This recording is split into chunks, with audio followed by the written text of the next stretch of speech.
Praise the Lord. Hallelujah. യേശുവേ നന്ദി, യേശുവേ സ്തുതി. കഴിഞ്ഞ ദിവസം ഒരു ചെറുപ്പക്കാരൻ എന്നെ കാണാൻ വന്നു. അദ്ദേഹം പറയുന്നത്, എനിക്ക് പഴയ പോലെ പ്രാർത്ഥിക്കാനോ ദൈവത്തെ ആരാധിക്കാനോ കഴിയുന്നില്ല.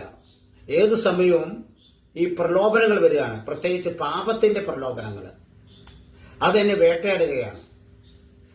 അതുകൊണ്ട് എനിക്ക് ഇനി യേശുവിന്റെ ആ വിശുദ്ധിയിലേക്ക് വരാൻ കഴിയില്ല. ഞാൻ പറഞ്ഞു, സഹോദര, പാപം ചെയ്തിട്ടുണ്ടെങ്കിൽ മാത്രമേ നീ യേശുവിന് വിശുദ്ധി നഷ്ടപ്പെടുള്ളൂ. യേശുവിൽ നിന്ന് യേശുവിലേക്കുള്ള വിശുദ്ധി നഷ്ടപ്പെട്ടുള്ളൂ. എന്നാൽ പ്രലോഭനം വന്നതുകൊണ്ട് അതൊരിക്കലും പാപമാവുകയില്ല. പ്രലോഭനം വേറെ, പാപം വേറെ. പ്രലോഭനത്തിൽ വീഴുകയാണെങ്കിൽ, പ്രലോഭനം അനുസരിച്ച് പ്രവർത്തിക്കുകയാണെങ്കിൽ നീ പാപത്തിൽ വീണു. അപ്പോൾ നീ ദൈവത്തിൽ അകന്നുപോയി. യേശുക്രിസ്തുവിന് പ്രലോഭനം, 3 തരം പ്രലോഭനം ഉണ്ടായി.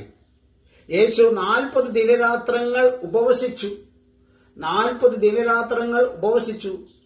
അവസാന ദിവസം യേശുവിന് വിശന്നു കഴിഞ്ഞപ്പോൾ സാത്താൻ കയറി വന്നു.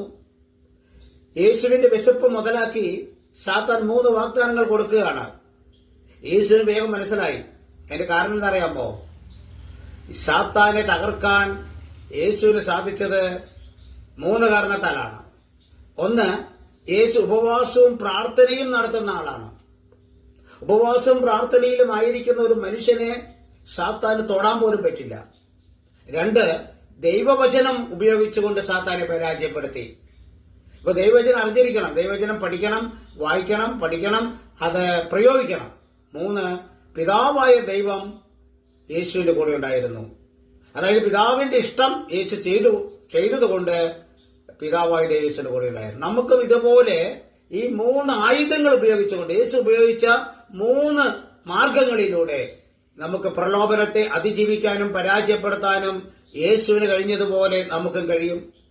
അങ്ങനെ പിതാവായ ദൈവത്തിന്റെ, യേശുവിന്റെ മക്കളായി മാറും. യേശുവിന്റെ വിശുദ്ധിയിലേക്ക് നമുക്ക് കടന്നു വരാൻ കഴിയും. Praise the Lord. ഹല്ലേലൂയ.